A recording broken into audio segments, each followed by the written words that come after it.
Hey everybody, Z Garcia here and welcome back to Best of the Month, where we're going to be telling you about some great new games we've played and why we liked them so much, alright? So I'm going to kick things off right now with my pick for my favorite new game to me of the month, and that is The Others. The Others here is a skirmish kind of game, lots of miniatures in it. I mean, it comes with this thing in the box, and that's got to count for something, right? And in it, what I like about it so much is that it's a team versus one. It's, you know, all versus one kind of game with a lot going on in it, but the rules are clear. I like that the theme is intense, but it doesn't lead to convoluted resolutions. Everything has a lot of care has clearly gone into the game to make it something that is not just immersive, but highly playable, you know, where everything has been carefully thought about and taken care of, and that's why I like it so much. So The Others is not even typically the kind of game I'd like, but I think this one stands out above a lot of other games of this ilk to be something that's really special. So that is my pick of the month, The Others. Howdy folks, Rebecca and Hunter here from Players Showdown, and my best game of the month is Mystic Vale. Deck builders of the world celebrate. This one has also the card crafting system where you're also building up your cards as you're building your deck. It's really fun, and I think not only is it a great game now, but it's got a lot of potential for future uses. So if you're interested in deck building, definitely take a look at Mystic Vale. Well, Mystic Vale is an amazing game. It's not my game of the month. My game of the month is yet another Stefan Feld game. This time it is Brugge, a great card game with cards that have multiple uses, 6 in fact, and it also has dice, so it's got to be good. My best of the month, Brugge. My pick this month is Mansions of Madness 2nd Edition. Mansions is a fully cooperative game that takes you on a harrowing adventure through the dark and desolate halls and alleyways of Arkham. The 2nd Edition offers a number of thrilling and confounding scenarios, each with a unique, unpredictable map, intricate puzzles, and bloodthirsty monsters. Mansions is brought to you by Fantasy Flight Games for 1 to 5 players, ages 14 and up, and the playtime varies greatly based on the scenario. You know, I really did enjoy the 1st edition of Mansions, but it was a real challenge to get to the table. Now, with the introduction of the app as the keeper, I've already been able to get this to the table easily, twice as much as the original. I truly feel it is one of the best usage of app and board game coming together to enhance the gaming experience. And the app provides an incredible amount of theme and atmosphere, making it easy to focus on the story, exploring, and what the investigators need to do to follow the clues.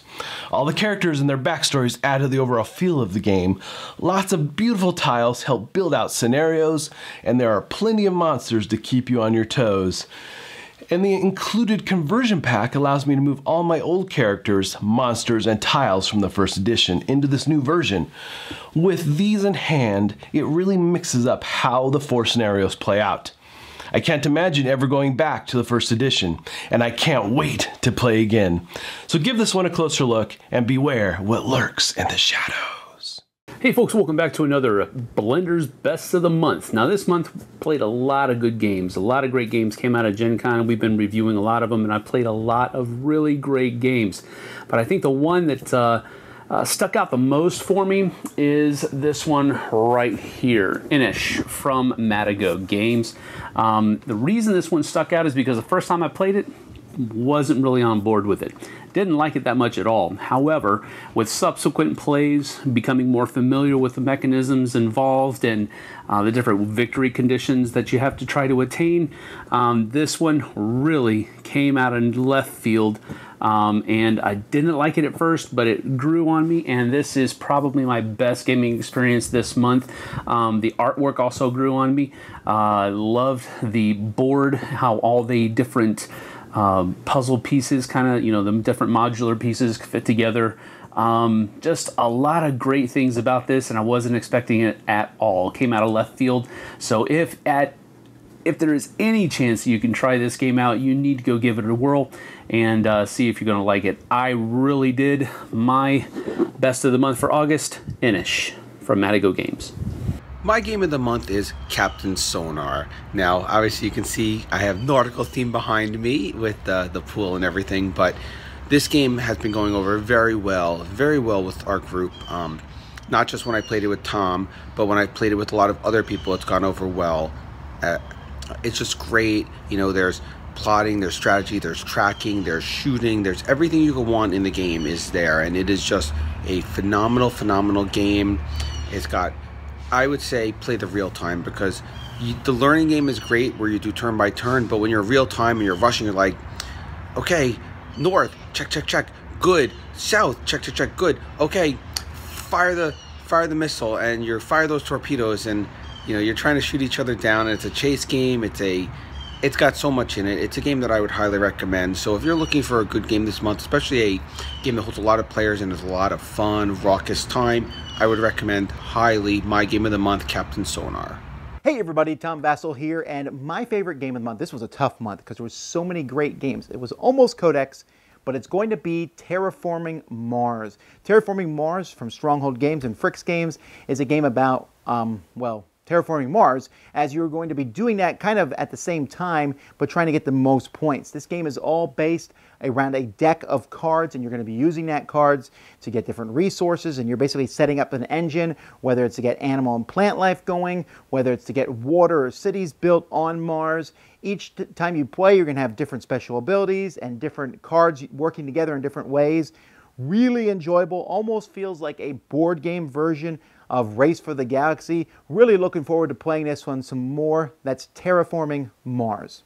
I played a ton of games over the last month with Gen Con and everything, but for me it's going to be Star Trek Ascendency. I really love the 4X feel of this game where you explore, expand, exploit, and exterminate. It feels very light for a game of that genre. You get to run around and try to gather up planets and build up your different resources and things on those planets. There's cool events that feel very much like Star Trek, where you can find different like warped capable civilizations that you can try to negotiate with, or all sorts of different like events that would happen that pertain to different Star Trek episodes. And if you're a fan of that series, you're going to feel right at home playing this game. So if you're looking for a light 4X game, check out Star Trek Ascendancy. Hi, my name's Dave Adams, and this month I had the pleasure of playing Unfair. Unfair is a tableau building game in which you are drafting cards to build the best and the greatest theme park around. We're going to build thrill rides, luxury rides, restaurants, theaters, and you're going to have the ability to upgrade each of those.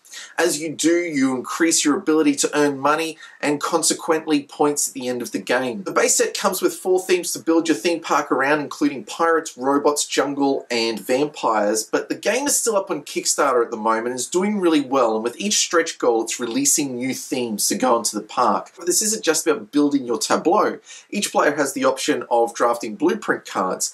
These cards provide additional structures or requirements within your building process, targets, should we say, or milestones to achieve, which will award you extra points at the end. There's quite a lot of options that go into making decisions around building your theme park, as well as using cards for maybe sabotaging your opponent's theme park. The thing I like about this game is that while it has a bit of take that and it has a bit of tableau building and drafting, it doesn't overbalance one way or the other. You really need to have a good mix of strategies and some good thoughtful play to try and come out on top. It's a great game, really worth checking out. I hope you enjoy. Until next time, I'm Dave Adams. We'll see you later. Hey, it's Benny with the Bargain Bin, and my best of the month is City of Spies. City of Spies was originally released at Essen last year, but at Gen Con, Stronghold Games released the English edition. So Kirsten and I had a chance to play it and pick it up there, and we've had a lot of fun with it. So City of Spies, you are attempting to build the best network of spies, and you're going to do that. You start out, everybody starts with the same 6 spies, and they all have different player powers. And then you set the board out, and it's an area control game. So you're going to be using the hand of spies you have to place them out, but you're going to be hiding what you're placing. So the game has a combination of area control, hidden information, hand management, because when you win a space, you're going to win the spy that was placed there at the beginning of the setup. And so you get to take that spy into your hand, but then you have to make a decision of which spy you're going to get rid of. And there are different powers with the spies. Sometimes you can remove other spies completely off the board. Sometimes you can pull them to different areas. Sometimes they make other spies better. And so it's fun because the game starts symmetrical but then ends asymmetrical, where you're going to be building your hand and maybe you want to have a lot of assassins and you just want to be able to have board control and wipe people off the board. So it was a lot of fun, and then on top of that, it has great production value. I love the art. The art's one of my favorite things about the game. I don't have a good way of explaining it other than it's cartoonish, but like in a mature, kind of sophisticated way. But the characters, the spies, have so much flavor to them. You really get a feel for what type of spy they are. So that's City of Spies, my best of the month. See you next time. And that will wrap it up for this episode of Best of the Month. Make sure you come on back next month for some of our new favorite discoveries, all right? And as always, a big thank you for tuning in. We'll see you soon.